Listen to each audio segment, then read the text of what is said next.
Welcome to Candelory, Oracle Stories by Candlelight. This is where I do a oracle and tarot card spread, and from my intuitive interpretation of the spread, I make a story. So, hopefully this story is entertaining. Um, and if it is meant for you, I really hope that you can find something in the story that helps you, you know, better align with your own inner divinity. So, I started this as a writing exercise, and I saw that I was, intuitively interpreting the cards, and things were, the cards were talking to me. So I have also felt led to share these stories, do these spreads, and share these stories with you all, whoever it is that's listening. So, here we are. And if you enjoy it, you find something useful in it, I ask that you please, subscribe so you can hear more, or just leave a comment and tell me, hey, that was cool, or something. Just let me know you enjoyed the story. All right. So today's story is about Evan. Poor Evan. Evan was disgusted with his life. The situations and the people he experienced on a daily basis, to him, they were deplorable. But he really didn't expect much different from people. People were just animals trying to survive. No one is loyal. No one is giving you anything without wanting something in return. No one really wants you to win, and no one really wants what's best for you. Only what's best for them. Ugh. Evan hated his job and he hated the people he worked with. He felt underpaid for his intelligence and his abilities. He felt like his higher ups were always singling him out and giving him extra work while not promoting him. He hated his landlord. This guy was always in Evan's business. He hated his girlfriends. His girlfriends, he hated them. He always found his girlfriends to be unfaithful, disloyal, greedy, and materialistic. Now, Evan did love his mother. Oh, he loved his mother. His father had died when he was young, and his mother, although loving, placed great importance on her career so that she could ensure their stability. This left Evan in the care of others, people who were not as loving as his mother. In the past few years, his mother, who was retired, had began her spiritual journey. Because Evan loved her, he tolerated her talk about chakras and astrology and crystals and numerology, your inner child, your higher self, and energy healing. But to him, it was just more human delusion and reluctance to deal with reality. It was his mom's cute little midlife hobby. Okay? There came a month in Evan's life where everything that could go wrong went wrong. He was written up at work. He had to meet with HR and he was suspended for 2 weeks without pay. That seemed like it would be okay. He could make it 2 weeks. He did rideshare on the side already for extra money. But he was in an accident. And now his only form of transportation was totaled. He found out that he had contracted an STD from his current girlfriend. Luckily, it was curable. But Evan cussed her out over the phone and broke up with her. When she came to collect her things, they had a huge argument and then it got physical.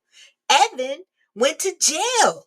And while he was in jail, he couldn't go back to work after his suspension was up. He lost his job. After he lost his job, he lost his apartment. He was forced to move back home with his mother. Evan's mother was very sensitive to the state of her son's energetic frequency.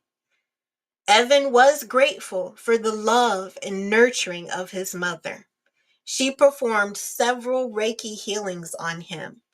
They began hiking every week, spending lots of time in nature, just talking about things and situations and feelings that Evan had experienced as a child, things that he never got a chance to share with his mother, either because their time was always so limited because of her work.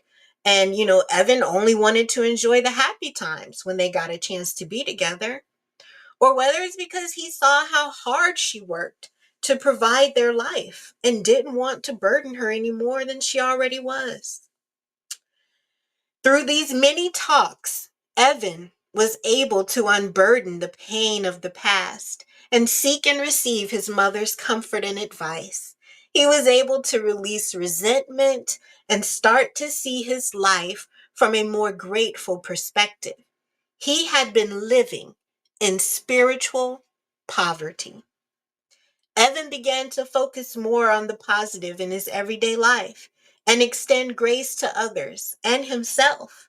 After about 3 years of living with his mother and embarking on his own spiritual journey, Evan found a passion for yoga. He was blessed also with a wonderful, loving, and compassionate partner that was a yoga instructor.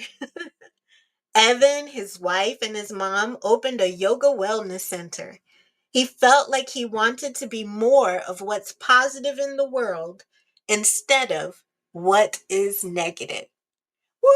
Kudos. So shout out to Evan. And it's so cool when I do these stories and I'm like, oh, moral of the story, like at the end or whatever, or what's the takeaway from this story? And, these are stories from my imagination, but the characters are there. They're laid out in the cards. So that's where the story is coming from. So I see these characters as actual people, and I'm trying to describe what I see about their life in a fictional or, you know, made up story. And this Evan,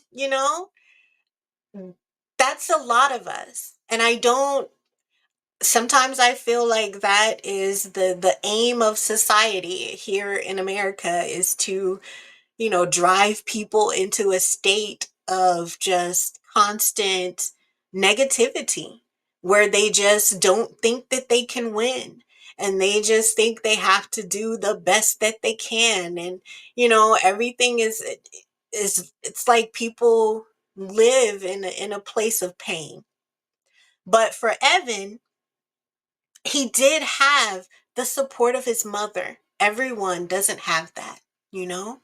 So Evan had the support of his mother. And there came a time where he was able to return to her. And, if you're thinking negatively all the time and you're thinking that, women are this and people are that, then that is what you will receive from people.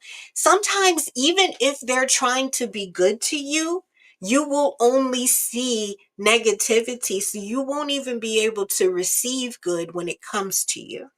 Right? So Evan was in that very negative space, and it all, originated from him wanting that love and understanding and being able to confide in his mother, the need, in my opinion, the need for two parents, because it takes, two people to be able to constantly feed into the children what they need. Um, but luckily for Evan, he was able to do that later in life and turn his perspective and allow in all the good and wonderful, yummy, gushy stuff, right? So I'm really happy for Evan. And hopefully, the story was good for you and you gained something from it. I thank you so much for listening. Please subscribe, comment, give me a thumbs up, let me know you like it. And as always,